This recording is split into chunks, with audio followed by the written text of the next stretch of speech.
Bueno, ahora vamos a continuar con el bloque 2 titulado Estadística Descriptiva. ¿Qué es la estadística descriptiva? Bueno, en parte ya habíamos visto que es el estudio de las técnicas para recopilar, organizar y presentar datos obtenidos en un estudio estadístico para facilitar su análisis y aplicación. Yo les había platicado solo que un tipo de representación serían las gráficas, pero también tenemos histogramas, ojivas, y es lo que vamos a ver más adelante. Primero vamos a hablar de la recopilación de datos. ¿Dónde podemos obtener ciertos datos que estemos investigando? ¿Cuáles pueden ser las fuentes de nuestros datos o cómo los podemos obtener? Bueno, puede ser mediante la investigación en registros administrativos como el INEC, Banco Central, cámaras de la producción, universidades, ¿sí? Para obtener índices de empleo, índice de precios, datos de salud, datos de eficiencia, dependiendo del tipo de datos que queramos obtener. Nosotros vamos a trabajar pues enfocados en ingeniería. Generalmente eh, vamos a obtener datos relacionados con la producción y calidad del componente o servicio con el que estemos trabajando. Obtención de datos mediante encuestas de investigación, por ejemplo, estudios de mercado, estudios de preferencia electoral o realización de experimentos estadísticos. Esas pueden ser nuestras fuentes de datos. Y bien, ¿qué criterios tenemos para diseñar una encuesta de investigación? Primero hay que definir el objetivo del estudio, definir la población de interés, definir el tamaño de la muestra, seleccionar el tipo de muestreo, elegir temas generales, elaborar el formulario para la encuesta, preguntas claras, cortas y de opciones, realizar las pruebas y realizar la encuesta. Tal vez les toque, les toque hacer algún estudio de mercado, aunque es más administrativo o de negocios. Pues en los estudios de mercado se tiene que definir el objetivo del estudio. Por ejemplo, venta de asadores. Queremos vender asadores. Definir la población de interés. Bueno, eh, personas de 18 a 50 años que vivan en Monterrey. Determinar el tamaño de la muestra. Voy a encuestar a 1,500 personas. Seleccionar el tipo de muestreo. Elegir los temas generales. Podemos hacer un formulario, por ejemplo, en Google Forms, perdón, una encuesta que se puede, a lo mejor a ustedes les ha llegado. Este, yo hice llegar por ahí una encuesta precisamente de esto, de venta de asadores, de un estudio de mercado que realicé. Y bueno, realizar la encuesta. De los tipos de datos que obtenemos o de los resultados, pues pueden ser cualitativos, que corresponden a respuestas categóricas, o sea, de cierta calidad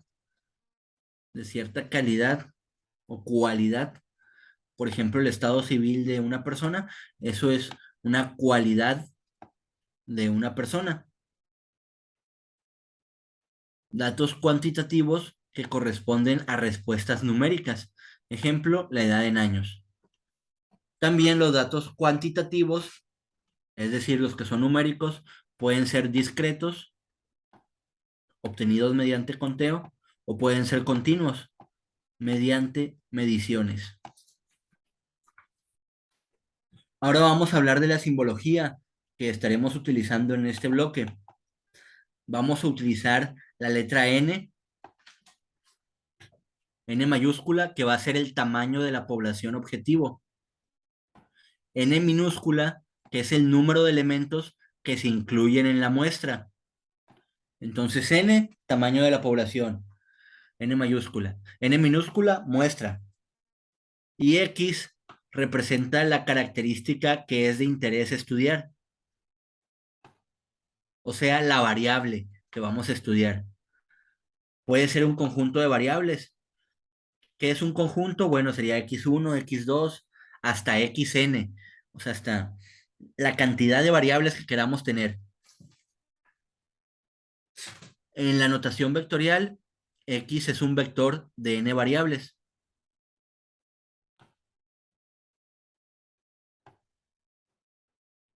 A este punto, ya todos deberíamos de saber qué es un vector, qué es una matriz, pero si no lo saben, pues vendrán materias que nos lo aclararán un poco mejor. Igualmente vamos a hacer un poco de uso de esos conceptos, pero no es indispensable conocerlos a fondo para esta materia.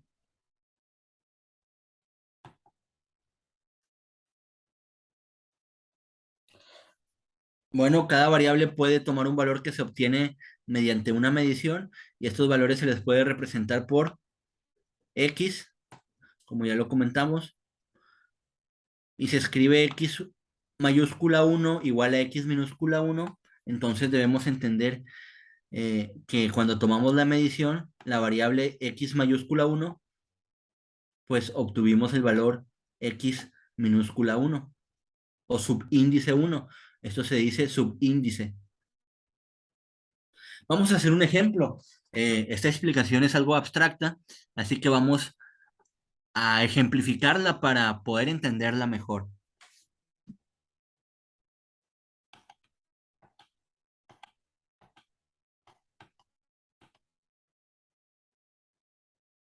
Dice el ejemplo, una bodega contiene n, o sea, una población de 50 artículos. Recuerden que n mayúscula es una población de 50 artículos. N mayúscula es la población. Cada uno puede estar en tres estados: aceptable, que es el inciso A; regular, representado con la letra R; o defectuoso, representado con la letra D.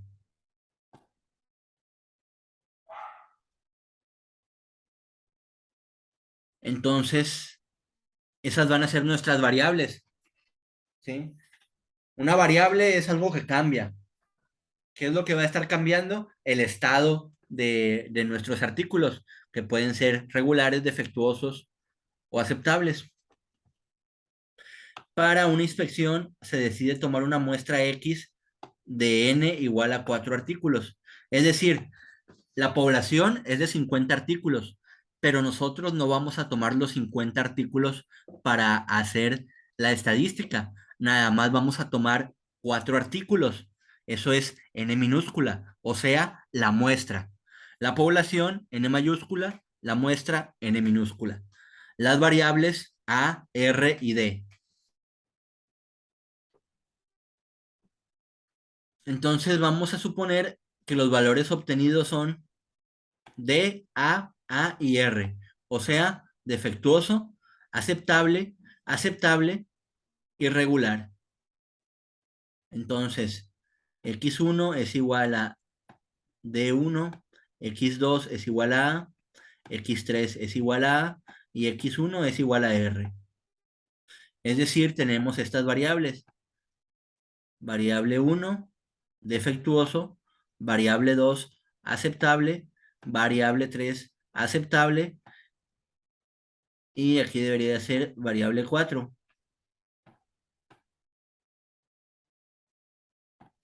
regular. Así que esos son los datos que obtuvimos y nos va a ser de utilidad ordenar los datos. Así podemos representar una muestra de tal manera que los valores de la muestra o de las n variables estén en forma ordenada creciente. Y para eso utilizamos esta notación. X1 menor o igual que X2. Sí, es muy importante que sepan los signos de menor que, mayor que, igual que. Si no, pues no van a entender toda esta simbología.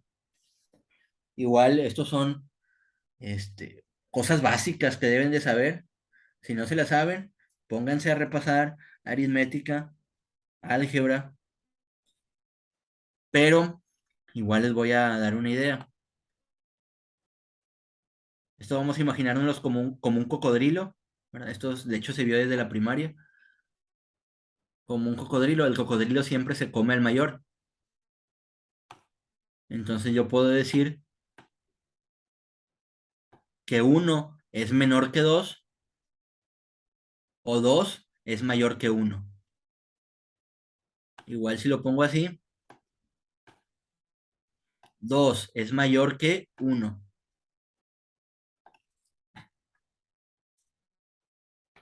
O también le puedo poner el signo de igual. Uno es menor o igual que 2. En este caso no es igual, solo es menor. 2 es mayor o igual que uno. Eso representan estos símbolos. Menor que, mayor que, menor o igual que, mayor o igual que.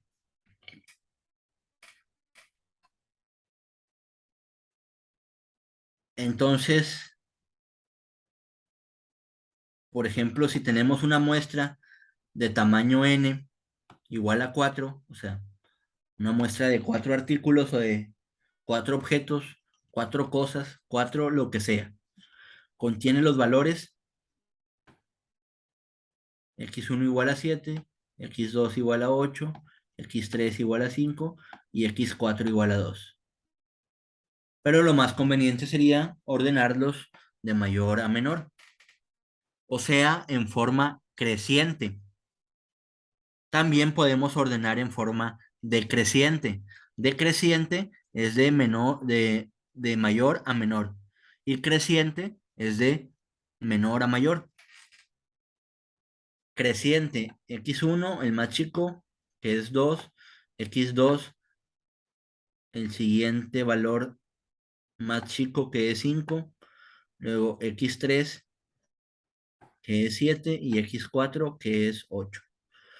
Bueno, aquí solo estamos viendo cómo ordenar nuestra muestra, pero estos ejemplos nos han servido para aclarar lo que es una población, lo que es una muestra y lo que es una variable.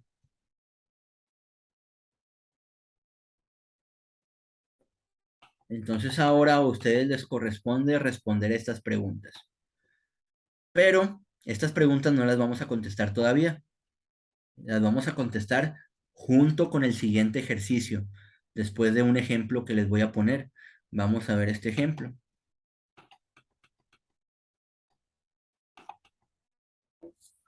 Vamos a ver cómo describir un conjunto de datos.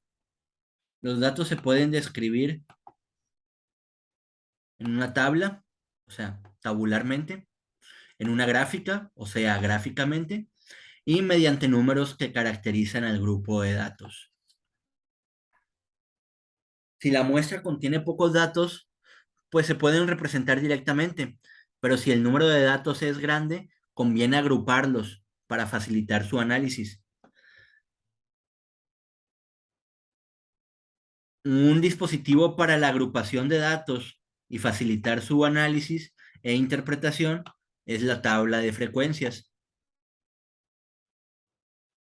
¿Qué me dice la tabla de frecuencias? Bueno, vamos a ver algunas recomendaciones para construirla. Sea X una muestra de tamaño n, primero hay que identificar la unidad de medida de los datos. Obtener el rango de los datos, distancia entre el mayor y el menor valor de los datos. Así es la fórmula de rango de los datos. Valor mayor menos valor menor. Que pues esto es algo abstracto, como lo van a hacer todas las definiciones de fórmulas, pero las vamos a aplicar para que ustedes lo puedan ver con ejemplos. Seleccionar el número de clases o intervalos para agrupar los datos. Sugerencia para elegir el número de clases. El número de clases se representa con K. Bueno, sean en el número de datos, K va a ser el número de clases.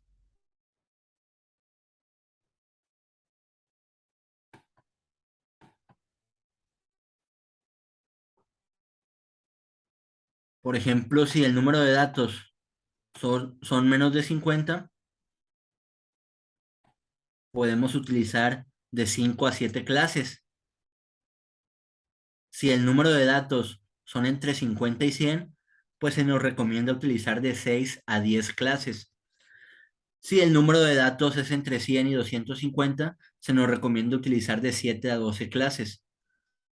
Si tenemos más de 250, pues vamos a utilizar de 10 a 20 clases. Ahorita vamos a ver cómo aplicar las clases, ¿sí? Ahorita nada más tengan presentes estas sugerencias. Yo sé que posiblemente se están preguntando, bueno, ¿para qué es todo esto? ¿Qué significará ya aplicado? Ahorita lo vamos a ver. Nada más tengan presente esto que les estoy explicando. Obtener la longitud de las clases. ¿Cómo obtenemos la longitud? Dividiendo el rango entre las clases.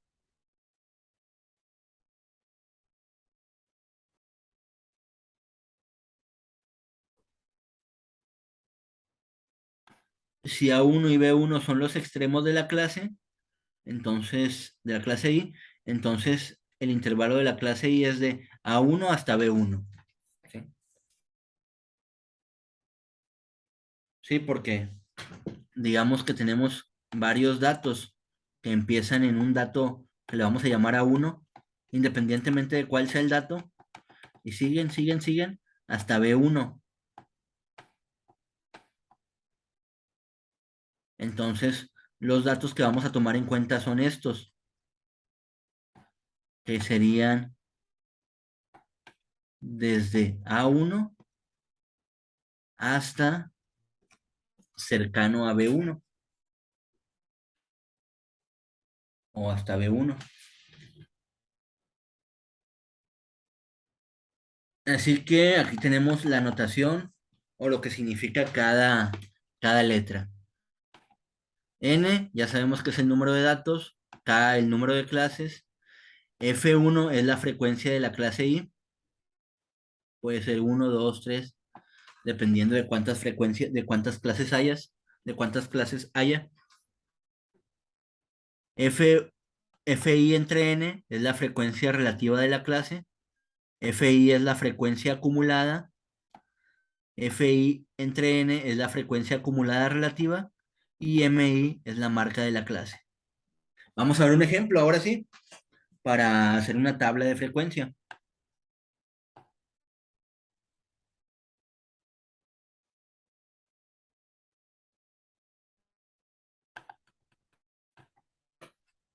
Dice, obtenga la tabla de frecuencias para los siguientes 40 datos de una muestra, correspondientes al tiempo que se utilizó para atender a las personas en una estación de servicio. Vamos a imaginarnos que es una gasolinera. En la gasolinera llegan los clientes y tú como ingeniero, pues si eres de calidad de procesos, bueno, en este caso, tal vez no estés trabajando en una gasolinera o tal vez sí estés analizando ciertas cosas en una gasolinera. Generalmente es en una industria, en una planta, ¿verdad? En una planta de trabajo, en una fábrica. Pero vamos a imaginarnos que estamos ahí haciendo un estudio en la gasolinera y cada uno de estos tiempos es lo que se tardó en atender a un cliente. Llega el cliente, para que salga de la gasolinera, se le tomó 3.1 minutos. A otro le tomó 4.9, a otro 2.8, a otro 3.7, a otro 2.2 y así sucesivamente. ¿Sí? Son estos 40 datos, todo el tiempo que les tomó a los clientes. ¿Sí? 40 tiempos se registraron. Esa es la muestra. No quiere decir que solo hayan sido 40 clientes. Tal vez en el día fueron 1000 clientes o 200 clientes, que fue la población de ese día, pero yo nada más voy a analizar una muestra de 40 clientes o 40 datos. Entonces, primero lo que hay que analizar es la precisión que tenemos en nuestro muestreo. La precisión es de un decimal, ¿sí? Porque es 3.1, solo estamos analizando con un decimal. Si fuera 3.12 es todavía más preciso, ¿sí? Dos decimales. Si fuera 3.125 todavía más preciso. Este es un tiempo más exacto que los anteriores, pero en este caso la precisión es de un decimal para todos los datos. ¿Cuál es el rango? Acuérdense lo que vimos del rango. El rango es el dato mayor menos el dato menor.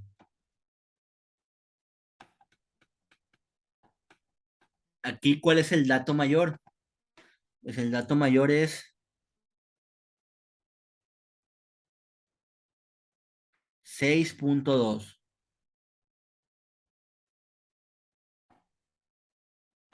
Le hago un poquito de zoom. ¿Y cuál es el dato menor? El dato menor es 1.8.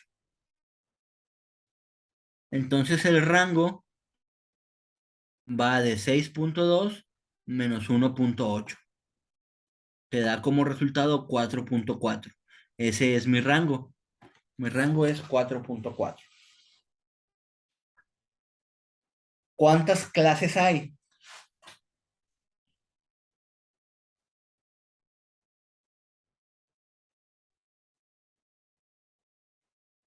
Bueno, de acuerdo a la recomendación que estábamos viendo acá, cuando vamos a manejar menos de 50 datos, como es nuestro caso, nosotros estamos utilizando ahorita 40 datos.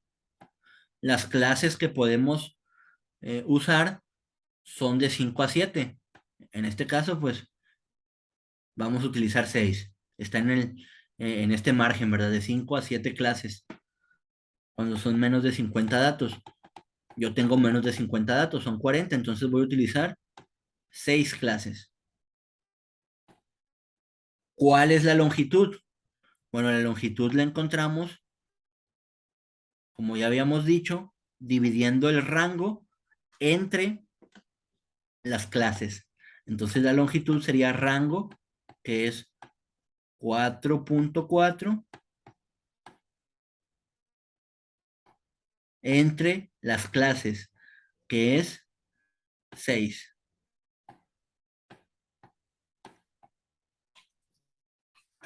Bueno, pueden utilizar su calculadora sin problema. A ver, saquen su calculadora.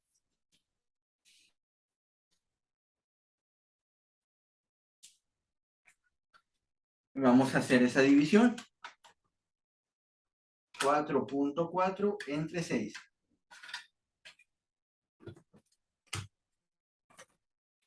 Y da como resultado 0.733333.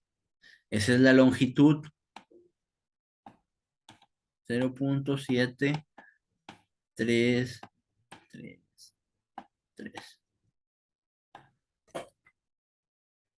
Pero por simplicidad o para hacerlo más práctico, vamos a redondear la longitud, la vamos a definir como 1.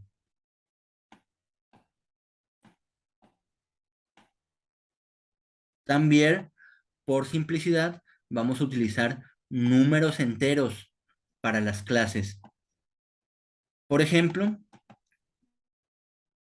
nosotros ya vimos que el dato mayor es 6.2, ¿verdad? Entonces, ese es el dato mayor. Voy a utilizar el 7. ¿Y cuál es el dato menor? 1.8. Entonces voy a utilizar el 1.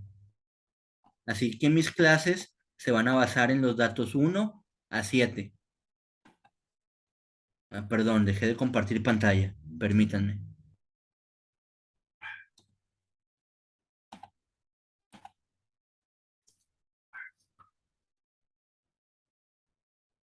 Entonces,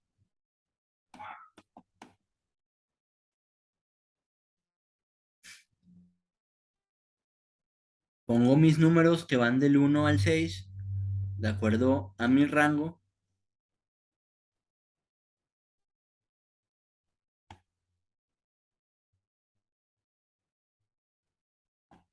y mis clases irían de los datos 1 a 2, del dato 2 a 3, del dato 3 a 4, del 4 al 5, del 5 al 6 y del 6 a 7. Y se completan 1, 2, 3, 4, 5, las 6 clases. Luego voy a obtener la frecuencia absoluta. ¿Cómo se obtiene la frecuencia absoluta?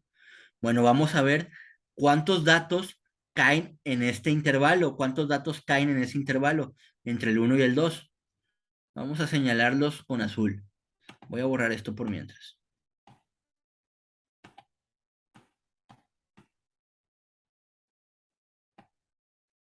Bueno, con rojo. Vamos a señalarlos con rojo mejor. ¿Cuántos datos caen entre el 1 y el 2?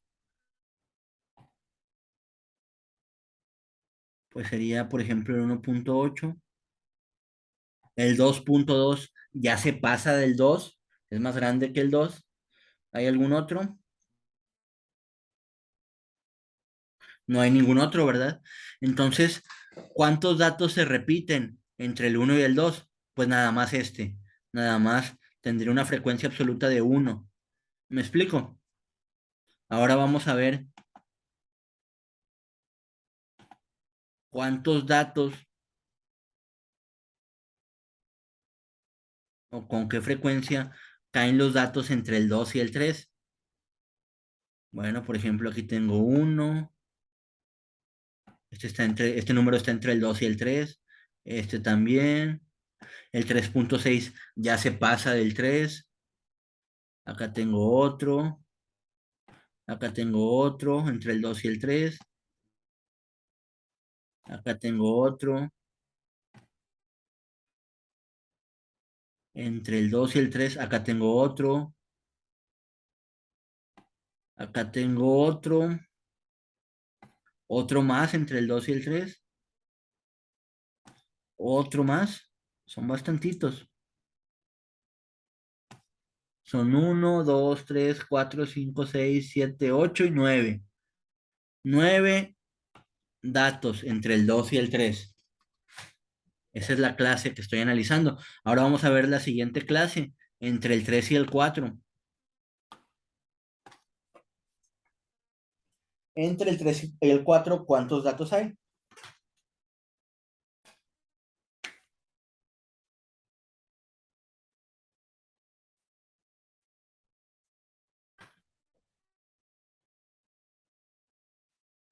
A ver, aquí tengo entre el 3 y el 4 aquí tengo uno. Perdón, ya lo voy a poner de otro color.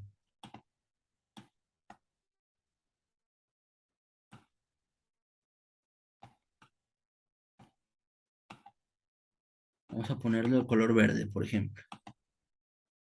Entre el 3 y el 4, ¿cuántos datos tengo? ¿Con qué frecuencia se repiten los datos o caen entre el 3 y el 4? Tengo uno, dos, tres, cuatro, cinco, seis, siete, ocho, nueve, 10 y 11. 11 datos entre el 3 y el 4. Y así sucesivamente hago cada uno de estos, ¿sí? Eso es lo que estoy viendo en la frecuencia absoluta. ¿Cuántos datos se repiten o caen entre estos intervalos, entre esas clases?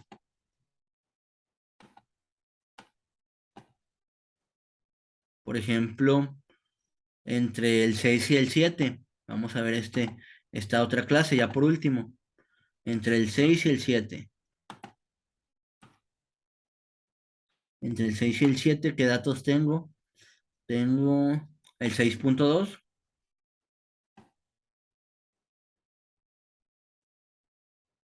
y el 6.1. Nada más esos dos datos. La frecuencia absoluta es de dos datos. Dos. ¿Sí?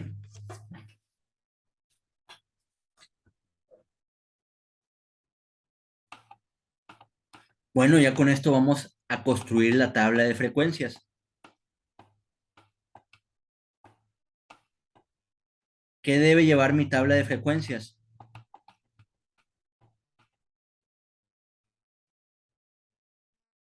Aquí está, perdón. Le di muy para abajo.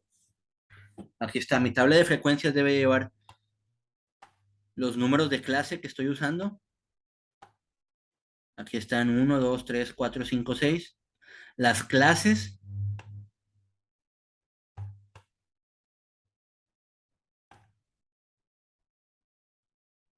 las clases,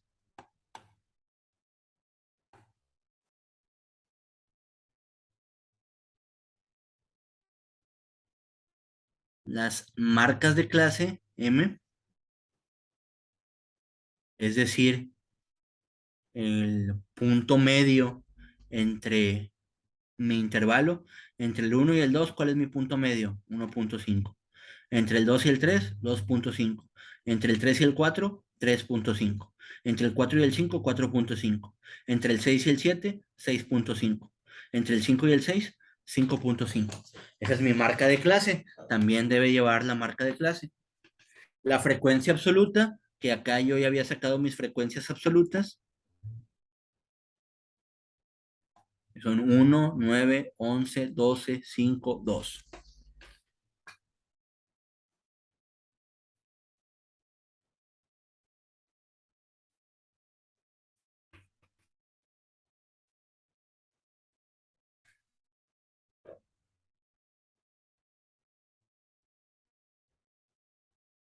Y luego la frecuencia relativa, que es mi frecuencia absoluta entre n. Aquí tenemos la definición, miren. Frecuencia relativa de la clase y frecuencia acumulada relativa de la clase. N es el número de datos. Así que lo que yo estoy haciendo, yo sé que aquí tengo 40 datos, ¿verdad? Mi n son 40. Todos estamos de acuerdo aquí, ¿verdad? Mi n son 40 datos. Entonces,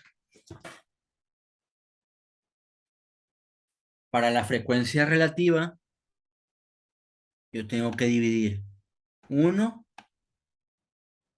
entre 40. Es decir, F entre N. Si se fijan, frecuencia relativa es F, pero ahora lo tengo que dividir entre N, o sea, el número de datos. 1 entre 40, háganlo con su calculadora. ¿Cuánto da? 0.20, 0.025, ¿verdad?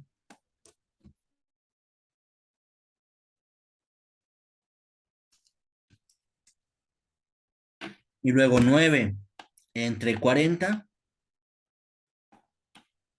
¿sí? Mi frecuencia relativa es F entre N, el número de datos, 0.225. Recuerden, el número de datos es 40, N es 40. Aquí tengo que dividir F entre N. Y así lo hago con cada uno. 11 entre 40,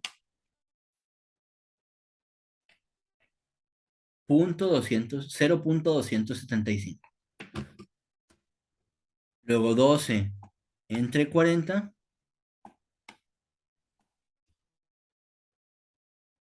12 entre 40, 0.3 o 0.300. Como estamos considerando tres decimales, pues 0.300. Igual 5 entre 40 y 2 entre 40, 5 entre 40, 0.300. 125, 2 entre 40, 0.050. Así es como encuentro mis frecuencias relativas.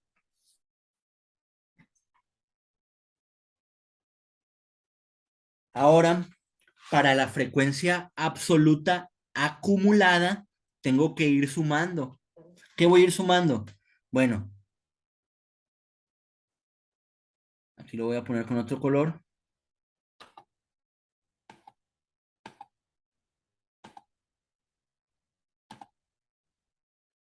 La frecuencia absoluta o la frecuencia absoluta acumulada empieza en el 1, ¿verdad? Como es este dato. Pero luego tengo que sumarlo con el de abajo. 1 más 9, 10. Eso es, por eso es acumulada. Voy acumulando mis frecuencias absolutas. Y luego ya aquí llevo 10. 10 más 11, 21. Y luego a este 21, ¿qué le voy a sumar? La siguiente frecuencia absoluta. 21 más 12, 33. Y luego a ese 33 le voy a sumar la siguiente frecuencia absoluta. Por eso es acumulada. Voy acumulando las frecuencias absolutas. 33 más 5, 38.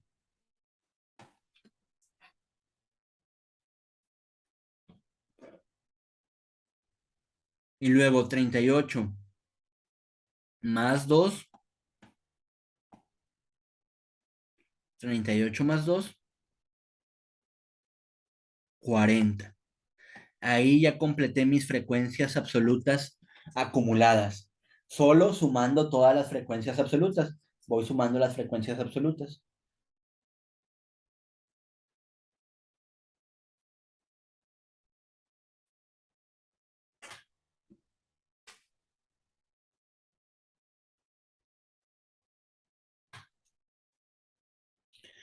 Y luego, para la frecuencia relativa acumulada, voy a hacer algo muy similar.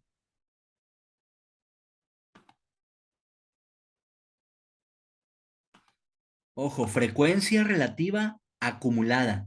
¿Qué tengo que ir acumulando? ¿Qué tengo que ir sumando? Mis frecuencias relativas. Aquí tengo mis frecuencias relativas. La primera es 0.025. Se pone igual. Pero luego la tengo que sumar con la siguiente. 0.025 más 0.225. Háganlo en su calculadora. 0.025 más 0.225. ¿Cuánto les da? 0.25 o 0.250, ¿verdad? O sea, esta. ¿Me explico? Y así después, este punto 250, ¿con quién hay que sumarlo? ¿Con quién lo sumamos? ¿Con quién lo sumamos? Con este otro, ¿verdad? Cero. Háganlo en su calculadora, todos con su calculadora a la mano. 0.250 más 0.275,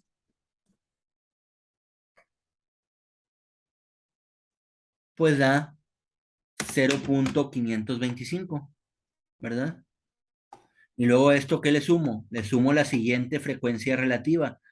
0.525 más esto, más 300. Punto 300, perdón. 0.525 más 0.300 me da 0.825.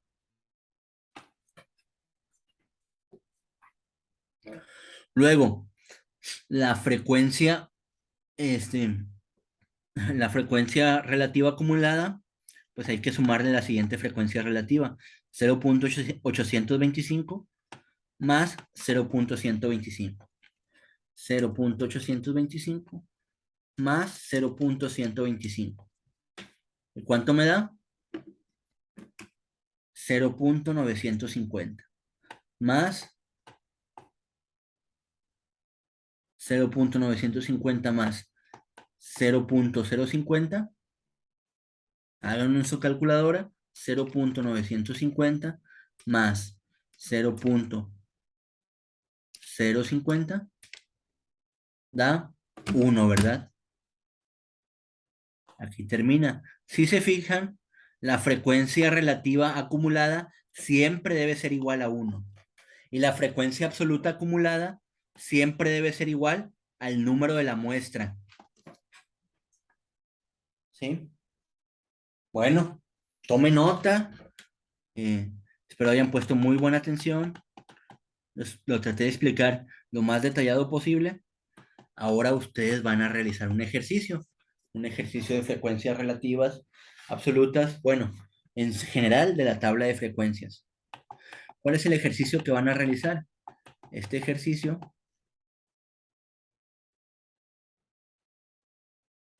o este conjunto de ejercicios.